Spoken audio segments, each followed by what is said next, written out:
எல்லா பேஷண்ட்ஸுக்கும் personal care தராங்க. 30 years of proven medical records. All eye care treatment under one roof. அதான் RK ஐ சென்டரோட speciality. அர்த்தமுள்ள வாழ்வு என்ற நிகழ்ச்சிக்கு உங்களை வாழ்த்தி வரவேற்பதில் நான் பெருமகிழ்ச்சி அடைகிறேன்.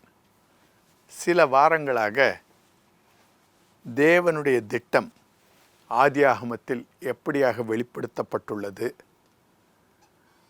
அவர் விழுந்துவிட்ட சாத்தானை ஏன் ஏதோம் தோட்டத்துக்குள்ளே அனுமதித்தார், அவன் அனுமதிக்கப்பட்டதால் அவன் ஆதாமையும் ஏவாளையும் வஞ்சித்தான், அவர்கள் வஞ்சிக்கப்பட்டதால் தடைப்பட்ட பழத்தை அவர்கள் ருசித்தார்கள், ருசித்த பின்பு என்ன நடந்தது என்பதை குறித்து நாம் இந்த வாரத்திலே தியானிப்போம். இதனுடைய மற்ற வீடியோ பதிவுகளை நாம் காண வேண்டுமென்றால் யூடியூபிலே நரேந்திரநாத் விலாசத்தில் நாம் தேடுவோமானால் அங்கு காணப்படும். www.divinetruth.asia என்கிற ஒரு இணையதளத்திலும் இந்த வீடியோக்களை நாங்கள் பதிவு செய்திருக்கிறோம். மற்ற பகுதிகளை பார்க்க நீங்களும் பார்க்கலாம், மற்றவர்களுக்கும் அதை அறிமுகப்படுத்தலாம், தெரிவிக்கலாம். இன்று நாம் தியானிக்க இருப்பது தடை செய்யப்பட்ட பழத்தை சாப்பிடுவதால் ஏற்படும் விளைவு. ஒரு கெட்ட விளைவுகளாகவே அவைகள் தென்படலாம். ஆனாலும் ஆண்டவர் அதன் பின்னணியிலே நம்மை வெற்றி சிறந்தவர்களாகவும் ஜெயங்கொள்ளுகிறவர்களுமாக மாற்ற, நமக்கு ஒரு ஆளுகையை கொடுக்க, இந்த உலகத்தை ஒரு பயிற்சி ஸ்தலமாக வைக்க பல திட்டங்களை அவர் வைத்திருக்கிறார். இதை நாம் வேறொரு கோணத்தில் பார்க்கும்போது தான் இவை புலப்படும். இவைகளை ஏற்றுக்கொள்ள வேண்டுமா ஏற்றுக்கொள்ள வேண்டாமா என்பதை நீங்கள் பரிசுத்த ஆவியானவரிடம் கேட்டு தெரிந்து கொள்ளுங்கள். அந்த தடை செய்யப்பட்ட பழத்தை புசித்தவுடன் என்ன நடந்தது என்று பார்க்கும்போது நாம் ஆதியாகமம் 3வது அதிகாரம் 6 மற்றும் 7வது வசனங்களிலே இப்படியாக காண்கிறோம். அப்பொழுது ஸ்திரீயானவள் அந்த விருட்சம் புசிப்பதற்கு நல்லதும் பார்வைக்கு இன்பமும் புத்தியை தெளிவிக்கிறதற்கு இச்சிக்கப்படத்தக்க விருட்சமாயிருக்கிறது என்று கண்டு அதன் கனியை பறித்து புசித்து தன் புருஷனுக்கும் கொடுத்தாள், அவனும் புசித்தான். அப்பொழுது என்ன நடந்தது? 7வது வசனத்திலே இப்படியாக கூறப்பட்டிருக்கிறது. அப்பொழுது அவர்கள் இருவருடைய கண்களும் திறக்கப்பட்டது, அவர்கள் தாங்கள் நிர்வாணிகள் என்று அறிந்து அத்தி இலையை தைத்து தங்களுக்கு அரைக்கச்சைகளை உண்டு பண்ணினார்கள். இதிலிருந்து நாம் என்ன தெரிந்து கொள்ளலாம் என்றால், அதை அவர்கள் புசிக்கும் வரை அவர்களுடைய கண்கள் திறக்கப்படவில்லை. கண்கள் திறக்கப்படவில்லை என்றால் இச்சையாக பார்க்கக்கூடிய கண்கள் திறக்கப்படவில்லை. மாம்ச கண்கள் திறந்திருந்தன, இல்லை என்றால் அவர்கள் குருடர்களைப் போல நடந்திருப்பார்கள். இந்த கண்கள் திறந்த பிறகுதான் அவர்கள் நிர்வாணிகள் என்று தங்களை கண்டு கொண்டார்கள். இதற்கு நல்ல உதாரணம் சிறு குழந்தைகளை நாம் எடுத்துக்கொள்ளலாம். சிறு குழந்தைகளாக இருக்கும்போது அவர்கள் நிர்வாணிகளாக இருக்கிறார்கள் என்றே அவர்களுக்கு தெரியாது. அவர்களுக்கு ஜட்டியை நாம் தான் போட்டு விடுவோம்.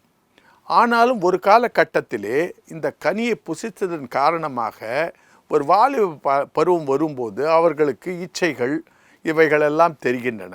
அதுபோல ஆதாமும் ஏவாளும் அந்த கனியை புசிக்கும் வரை குழந்தைகளைப் போல இருந்திருப்பார்கள். நிர்வாணிகளாக இருந்தும் நிர்வாணிகள் என்று அறியாதிருந்திருப்பார்கள். ஆனால் இந்த பழத்தை புசித்தவுடனே இந்த காம இச்சை வந்துவிட்டது. உடைகளை உடுத்தி கொள்கிறார்கள். இதிலிருந்து பார்க்கும்போது வேறு எந்த ஜீவராசியும் உடைகளை உடுத்தி கொள்வதை நாம் காண்பதில்லை. மனித குலம் ஒன்றுதான் உடைகளை உடுத்தி கொண்டு தங்களுடைய நிர்வாணத்தை மறைக்கின்றன. இது அதை புசித்தவுடன் நடந்தது. பால் உணர்வே அதை ருசித்த பின்புதான் வந்தது. அதை எங்கே காண்கிறோம் என்றால் ஆதியாகம் 4ஆம் அதிகாரம் 1 மற்றும் 2 வசனங்களிலே இப்படியாக எழுதப்பட்டிருக்கிறது. ஆதாம் தன் மனைவியாகிய ஏவாளை அறிந்தான். அவள் கர்ப்பவதியாகி காயினை பெற்று கர்த்தரால் ஒரு மனுஷனை பெற்றேன் என்றாள். பின்பு அவனுடைய சகோதரனாகிய ஆபேலை பெற்றாள். ஆபேல் ஆடுகளை மேய்க்கிறவனானான், காயின் நிலத்தை பயிரிடுகிறவனானான். இதிலிருந்து நமக்கு என்ன தெரிகிறது என்றால், தன் மனைவியாகிய ஏவாளை அறிந்தான்.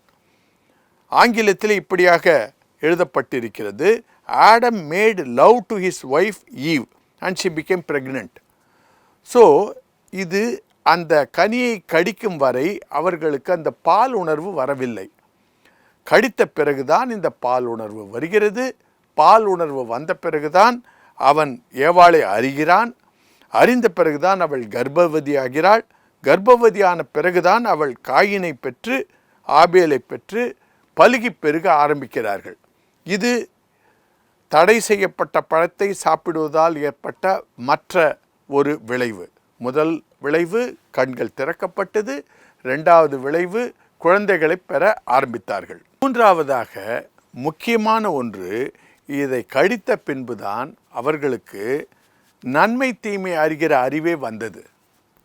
ஏனென்றால் ஆதியாகமம் 3வது அதிகாரம் 22ஆம் வசனத்திலே ஆண்டவர் இப்படியாக கூறுகிறார், அதை கடித்த பின்பு ஆண்டவர் சொல்லுகிறார், இதோ மனிதன் நன்மை தீமை அறியத்தக்கவனாய் நம்மில் ஒருவனைப் போல் ஆனான். இதிலிருந்து நமக்கு என்ன புரிகிறது என்றால், அதை கடிக்கும் வரை அவனுக்கு நன்மை தீமை என்ன என்பது தெரியவில்லை. நன்மை தீமை அறிய தெரியவில்லை என்றால் அவனால் முன்னேறி இருக்க முடியாது. இன்று நாம் விஞ்ஞானத்தில் இவ்வளவு முன்னேறி இருக்கிறோம், சிருஷ்டிப்பிலே இவ்வளவு முன்னேறி இருக்கிறோம், ஒழுக்கத்திலே இவ்வளவு நன்றாக இருக்க வேண்டும் என்று வாஞ்சிக்கிறோம் என்றெல்லாம் நாம் தியானிப்போமானால், இது நன்மை தீமை அறிகிற அறிவு இல்லாமல் நம்மால் இயலாது. இதை ஆண்டவர் அந்த பழத்தின் மூலமாக நமக்கு கொடுக்கிறார். அந்த பழத்தின் பெயரே நன்மை தீமை அறிகிற கனி. இந்த நன்மை தீமை அறிகிற கனியை புசிக்கும் போது நன்மையும் தெரிகிறது, தீமையும் தெரிகிறது. அவர் என்ன எதிர்பார்க்கிறார் என்றால், நாம் நன்மையை செய்ய வேண்டும், தீமையை நிராகரிக்க வேண்டும். அவர் ஒரு தலை சிறந்த சந்ததியை எதிர்பார்க்கிறார். அதை அவர் எபேசியர் 1:4 சொல்லுகிறார், தமக்கு முன்பாக நாம் அன்பில் பரிசுத்தமுள்ளவர்களாகவும் குற்றமில்லாதவர்களுமாய் இருப்பதற்கு அவர் உலகத் தோற்றத்துக்கு முன்பாகவே நம்மை தெரிந்து கொண்டபடியே என்று பவுலடிகளார் மூலமாக அவருடைய வாஞ்சையை தெரிவிக்கிறார். அன்பில் பரிசுத்தமுள்ளவர்களாக இருக்க வேண்டும் என்றால் என்ன? பரிசுத்தம் என்றால் ஒதுக்கப்பட்ட பாத்திரம், அவருடைய கட்டளைகளை நிறைவேற்றுகிற ஒரு பாத்திரம். அவர் நன்மையை செய்கிறவராகவே சுற்றித் திரிந்தார் என்றால் அதையே தான் நம்மிடம் எதிர்பார்க்கிறார். நன்மையை செய்ய வேண்டும், தீமையை நிராகரிக்க வேண்டும். இப்படி செய்யும்போது நாம் அவரை பிரதிபலிக்கிறவர்களாக மாறுகிறோம். என்னை கண்டவன் என் பிதாவை கண்டான் என்று இயேசுநாதர் சொன்னார். நம்மை காண்கிறவர்கள் இயேசுவை காண வேண்டும் என்றால் நாமும் நன்மை என்று தெரியும் போது செய்ய வேண்டும், தீமை என்று தெரியும் போது நிராகரிக்க வேண்டும். அப்படி செய்ய தவறும் போது அட்லீஸ்ட் மனம் திரும்ப வேண்டும். இப்படி செய்யும்போது நாம் குற்றமில்லாதவர்களுமாய் இருப்போம் அவர் கண்களுக்கு முன்பாக. அந்த மாதிரி ஒரு சந்ததியை அவர் எதிர்பார்த்து, போன வாரத்திலே நாம் தியானித்தது போல ஒரு ஜெயம் கொள்ளுகிற ஒரு சந்ததியை அரசாள அவர் இங்கு பயிற்சி வைக்கிறார். ஸோ இதிலிருந்து நமக்கு என்ன தெரிகிறது என்றால், வேறு என்ன நாம் ஜெயிக்க வேண்டும் என்று பார்க்கும்போது 1 யோவான் 2வது அதிகாரம் 15-17 இப்படியாக ஆண்டவர் நம்மிடம் கூறுகிறார், உலகத்திலும் உலகத்தில் உள்ளவைகளிலும் அன்பு கூறாதிருங்கள்.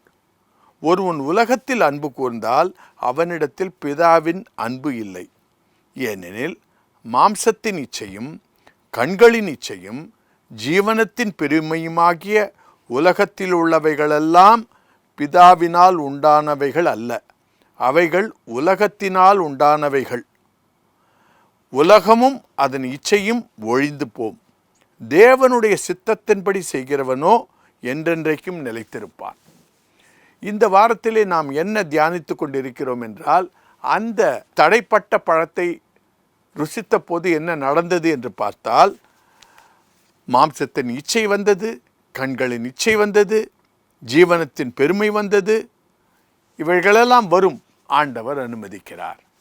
ஆனால் அவற்றை நாம் மேற்கொள்ள வேண்டும் என்பது அவருடைய வாஞ்சை. ஜெயங்கொள்கிறவனும் அவனுக்கு நான் என்னுடைய சிங்காசனத்திலே அமர அருள் செய்வேன் என்று கூறுகிறார்.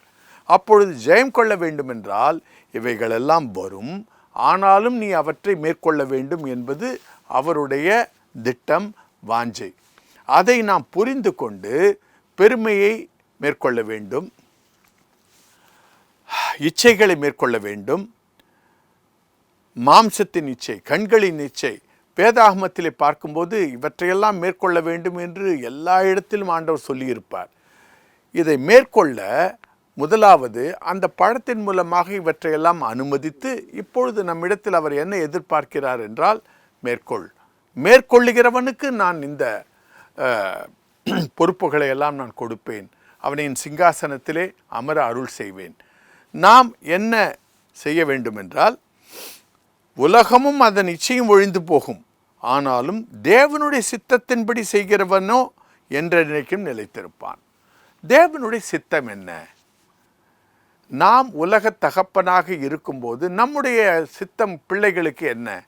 அவர்கள் நன்றாக படிக்க வேண்டும், அவர்கள் காலிலே அவர்கள் நிற்க வேண்டும், ஒரு நல்ல பொறுப்பை வருங்காலத்திலே அனுபவிக்க வேண்டும் என்பதெல்லாம் உலக தகப்பனாகிய நமக்கு வாஞ்சை. அதே போல பரம தகப்பனுக்கு நாமும் அவரை போல இருக்க படிக்க வேண்டும், நல்ல பொறுப்புகளை எடுத்துக்கொள்ள வேண்டும், இந்த உலகத்திலே ஜெயம் கொள்ள வேண்டும் என்பதெல்லாம் அவருடைய வாஞ்சை. அவற்றை நாம் செய்து முடிக்க இந்த உலகத்தை அவர் செய்துள்ளார், இந்த சாத்தானை அனுமதித்தார், அந்த தடைப்பட்ட பழத்தை ருசிக்கவும் அனுமதித்தார், எதிர்ப்புகளை கொண்டு வந்தார். இப்பொழுது என்ன எதிர்பார்க்கிறார் என்றால், உன்னையே நீ ஜெயிக்க வேண்டும், உன்னுடைய இச்சைகளே உன்னை கீழே விழத் தள்ளும், அவற்றை நீ ஜெயிக்க வேண்டும், சாத்தானையும் ஜெயிக்க வேண்டும், மாம்சத்தின் இச்சையை ஜெயிக்க வேண்டும், கண்களின் இச்சையை ஜெயிக்க வேண்டும், ஜீவனத்தின் பெருமையாகிய உலகத்தில் உள்ளவைகளை எல்லாவற்றையும் நீ ஜெயிக்க வேண்டும் என்பதெல்லாம் ஆண்டவருடைய திட்டம். கர்த்தருடைய பிள்ளைகளே, இவற்றையெல்லாம் அவர் வாஞ்சிக்கிறார். இவற்றை நாம் கற்றுக்கொள்ள வேண்டுமென்றால் அதற்கு ஏற்ற ஒரு இடத்திற்கு நம்மை கொண்டு வர வேண்டும், அவர் நமக்கு கற்றுக் கொடுக்க வேண்டும், நம்முடைய பொறுப்பு அவற்றை கற்றுக்கொள்ள வேண்டும். இதுதான் தேவனுடைய திட்டம். இவற்றில் நாம் பிசகுப்படாமல் நாம் கற்றுக்கொள்ளும் போது நமக்கு மறுமையிலே பல பொறுப்புகளை வைத்திருக்கிறார். நான் ஜெயம் கொண்டு என் பிதாவின் சிங்காசனத்திலே அமர்ந்தது போல ஜெயம் கொள்ளுகிறவன் எவனோ அவனையும் என் சிங்காசனத்திலே அமர அருள் செய்வேன் என்று அவர் கூறுகையிலே நம்மை எல்லாம் அதற்கு பங்காளிகளாக பயிற்சி வைக்கிறார். நாமும் பயிலுவோம். நன்றி, வணக்கம்.